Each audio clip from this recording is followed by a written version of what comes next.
बिस्मिल्लाहिर्रहमानिर्रहीम। अस्सलाम वालेकुम नाज़रीन, मैं हूं नाइला भट्टी। आप देख रहे हैं 7 पॉइंट नेटवर्क।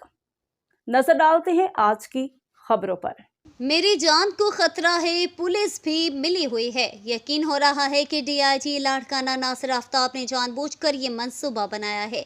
सिंध की बेटी उम्मे रुबाब की पुकार। जिस देश में ओहदेदारों से ओहदे न संभाले जाते हों, जिस देश में जान के रखवाले खुद जाने ले मासूमों की, जिस देश के आदिल बहरे हों आहें न सुने मासूमों की, जिस देश में हाकिम जालिम हो सिसकी न सुने मजबूरों की, उस देश के हर एक हाकिम को सूली पे चढ़ाना वाजिब है। उस देश के हर एक जालिम को सूली पे चढ़ाना वाजिब है। मैं सिंध और पाकिस्तान की बेटी उम्मे रुबाब, आज मेरा ये वीडियो पैगाम आईजी सिंध पुलिस रिफत मुख्तार साहब के नाम है। आईजी साहब, मैं सिंध की वो बेटी हूँ कि जिसने अपने बाप, दादा और चचा का जनाजा एक ही दिन में उठाया। मैं 6 सालों से इंसाफ के लिए मारी मारी फिरती रही हूँ। मेरी जान को शदीद खतरा लाहक है। आईजी साहब, आपकी पुलिस की जानिब से मेरा केस खराब करने की कोशिश की जा रही है। मुझे थ्रेट किया जा रहा है, मुझे हरास किया जा रहा है। एसएचओ इमदाद चांडियो, जिसका वालिद मेरे केस में अक्यूज्ड है, जेल कस्टडी में मौजूद है, और सरदार चांडियो वो भी इसी सेम केस में, ट्रिपल मर्डर केस में अक्यूज्ड है।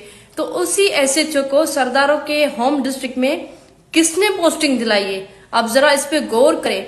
आईजी साहब, मैं आप में उम्मीद रख के ये बात कह रही हूँ क्योंकि आप बात करते हैं अमन की, आप बात करते हैं कि एक चेंज आएगा। तो मैं आपसे ये बात करना चाह रही हूँ कि अगर आप अपनी पुलिस के इन भेड़ियों को नहीं पहचान पा रहे तो आप अपने डिपार्टमेंट पे पढ़ लें इन्ना लिल्लाहि व इन्ना इलैहि राजिऊन। अब फिर ये उम्मीद ना रखें, ये आप गुमान भी ना रखें कि कोई अमन हो सकता है, कोई चेंज आ सकता है। जब मैंने आपके डिपार्टमेंट से हाई ऑफिशियल्स से बात की है तो उनका ये कहना है कि ये कोई सियासी पोस्टिंग नहीं है।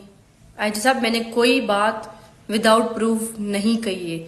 मेरे पास इस बात का सबूत मौजूद है कि आईजी सिंध पुलिस मुश्ताक महर साहब रहे थे, डीआईजी नासिर आफ्ताब, डीआईजी नईम अहमद शेख साहब, इन सब ने इन रिटन सुप्रीम कोर्ट में इसी एसएचओ का नाम दिया है जिसको सियासी पोस्टिंग दी गई है। सेम डिस्ट्रिक्ट में, सेम पुलिस स्टेशन पे उसको 2 साल पहले आप लोग क्लेम कर रहे हैं कि सियासी पोस्टिंग है, और 2 सालों के बाद आप उसी डिस्ट्रिक्ट में उसको पोस्टिंग देकर ये क्लेम कर रहे हैं कि वो कॉम्पिटेंट है। वो 2 सालों में इतना कॉम्पिटेंट हो गया कि आपने उसी एसएचओ को उन्हीं लोगों के, उन्हीं सरदारों की गोद में बिठा दिया है। आईजी साहब, ये बड़ी नाइंसाफी है। ये नाइंसाफी कोई भी बर्दाश्त नहीं कर सकता। मुझे थ्रेट है, मुझे डीआईजी साहब की जानिब से ये बोला गया है कि हम मेक श्योर करेंगे कि ऐसी बात आगे ना हो। किसी और डिस्ट्रिक्ट का एसएचओ जिनके साथ एक मसला हमारा चल रहा है, वो किस तरीके से मेरी सिक्योरिटी के मामलात में इंटरवीन कर रहा है, और उसने जो किया उसका अजाला कौन देगा? मुझे बोला जा रहा है कि आगे से ऐसा नहीं होगा।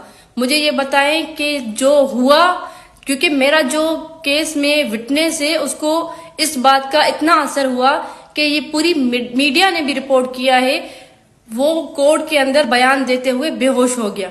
उसको इतना प्रेशराइज किया गया है कि एक अक्यूज का बेटा खड़े होकर हमारी चेकिंग करवाए, वो इंस्ट्रक्शंस दे पूरी पुलिस डिपार्टमेंट को कि आप इनकी इस तरीके से नहीं, इस तरीके से चेकिंग करें, या वो खड़े होकर हमें ये मैसेज दे कि ये सिस्टम इन कातिलों, इन जालिमों के साथ है। तो ये बहुत नाइंसाफी है। जी साहब, इस चीज का नोटिस ले, अदरवाइज आप ये गुमान छोड़ दे कि सिंध में कोई अमन हो सकता है।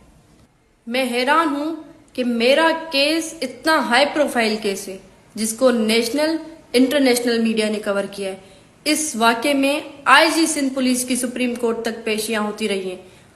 उसके बावजूद भी मेरे साथ ये सब किया जा रहा है कि एक एसएचओ के खिलाफ कोई कार्रवाई नहीं हो सकती।